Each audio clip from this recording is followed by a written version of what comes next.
the house in Willisca where the axe murder massacre occurred. An estate in Willisca, Iowa, is a favorite place for ghost hunters and horror fans. In 1912, a mass murder took place here.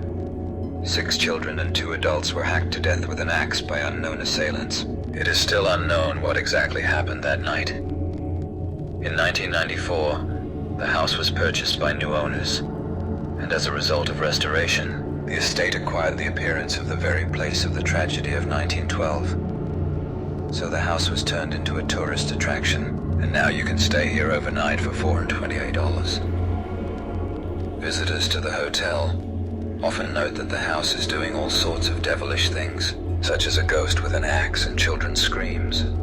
According to the publication Vice, November 2014 for the owners of the house was particularly gloomy. Robert Stephen Lawson Jr. stayed here with friends and was later found with a stab wound to his chest, presumably self-inflicted.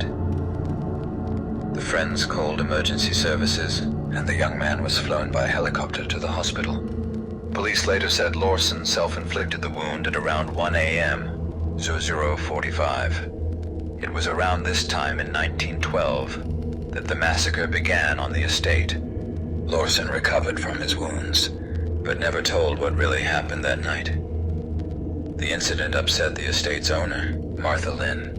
Of course, the house got publicity, but not in the way I had envisioned. I wouldn't want visitors to come here fearing that something like this might happen to them. The house is still open to tourists today, day and night, exorcising demons.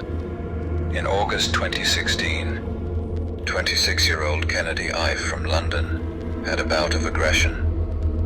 Before family members forcibly tied him to a bed, he punched his father, threatened to cut off his penis, and said there was a snake crawling inside him. According to the BBC, the court heard that over the next 3 days, the family tried to cure Kennedy through abstinence and prayer. His brother Colin Ife told police it was obvious it was inside him. We mistook it for a demon because it wasn't a living thing. It was trying to kill him. We had to restrain it. If we didn't, it could have harmed our family. Kennedy Ife remained tied to his bed for 3 days without medical attention. Then his brother called the ER and reported that Kennedy was complaining of dehydration. Due to respiratory problems, he passed away. The death was pronounced at 10:17 a.m. According to The Independent, while police were at the home, Colin Ife attempted to resurrect his brother by singing and praying for his life. All 7 members of Kennedy's family have been charged with manslaughter and unlawful imprisonment, causing death. An autopsy revealed that Kennedy suffered more than 60 injuries, some resembling bites. His father and brothers were also injured. According to the BBC, Kenneth Ife told the jury that he ordered his sons to forcefully bring his brother to his senses, but denied a role for links to sex, occult organizations, and secret societies in his son's death. On March 14, 2019, after 4 days of deliberations, the jury acquitted all family members of the charges. Devil worship in Florida. In 2012, friends of 35-year-old teacher Danielle Harkins of St. Petersburg, Florida, noticed that a friend had begun to dabble in demonic rituals. Soon after, she was arrested on charges of abusing former students. Gathering her students around a bonfire near the St. Petersburg Pier, Danielle Harkins insisted that the children in her group needed to exorcise demons. According to police, she told them that to do so, they needed to make a cut on their skin and then set the wounds on fire so the evil spirits would not return. When Harkins brought a lighter to one teenager's hand, the light went out due to the wind, so she decided to pour spirits on the hand before setting it on fire, leaving the boy with second-degree burns. Another boy was left with a cut on his neck from a broken bottle, a wound the teacher cauterized with a red-hot wrench. Police learned about the incident from one of the teenagers who participated in the ritual. The others did not tell their parents or comment on the events after Harkins' arrest. She was charged with aggravated battery and child abuse. Harkins never admitted what religion drove her to do such a thing. She did not disclose what she was trying to accomplish by her actions, police said. Exorcism in Indianapolis.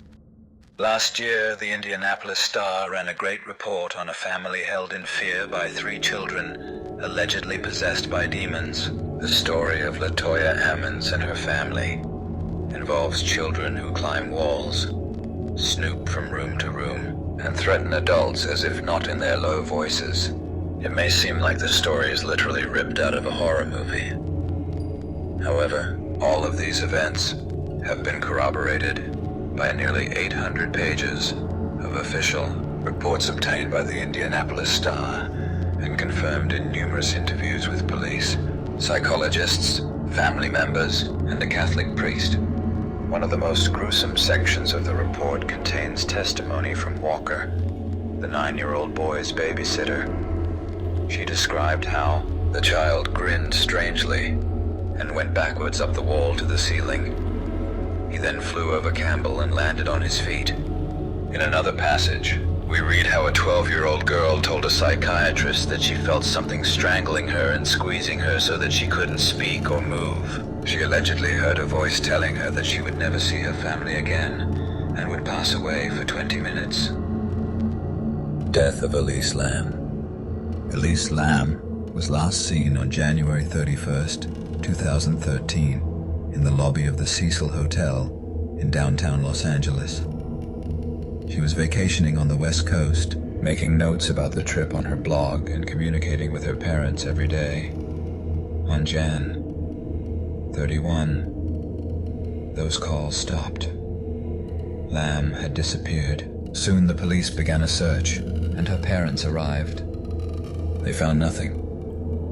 In February of the same year, the LAPD published surveillance videos that captured Lam before her disappearance. The footage shows Lam acting strangely in an elevator, talking to unseen people, peering out from behind a door, crouching in a corner, and opening and closing a door.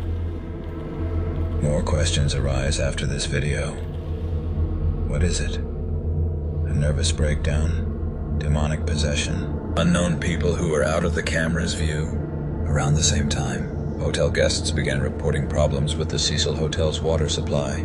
The CNN report included comments from a woman who was at the hotel throughout the investigation. The showers were horrible. Sabina Bogue said, "You open the faucet. First black water flows for a few seconds and then normal water. The water tasted nasty," noted Bogue. "Horrible sweetish odor. Very strange.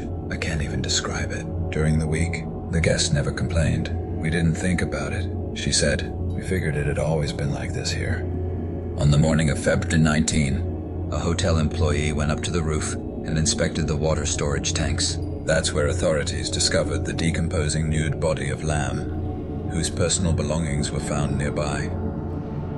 After an autopsy, her death was ruled accidental. That said, the strange thing was that the tank had a metal latch that could be opened, but the administration said access to the roof was protected by an alarm and lock. The single-room hotel has a highly unusual history. Night hunter Richard Ramirez, convicted of 14 murders in the 1980s, lived on the hotel's 14th floor for several months in 1985. And serial killer Jack Unterweger is suspected of killing 3 prostitutes in 1991. That's when he lived in Cecil. He committed suicide in prison in 1994. In 1962, a hotel guest jumped out of a hotel window, killing herself and the pedestrian she landed on. In February 2021, the series Crime Scene: Disappearance at the Hotel Cecil was released on Netflix.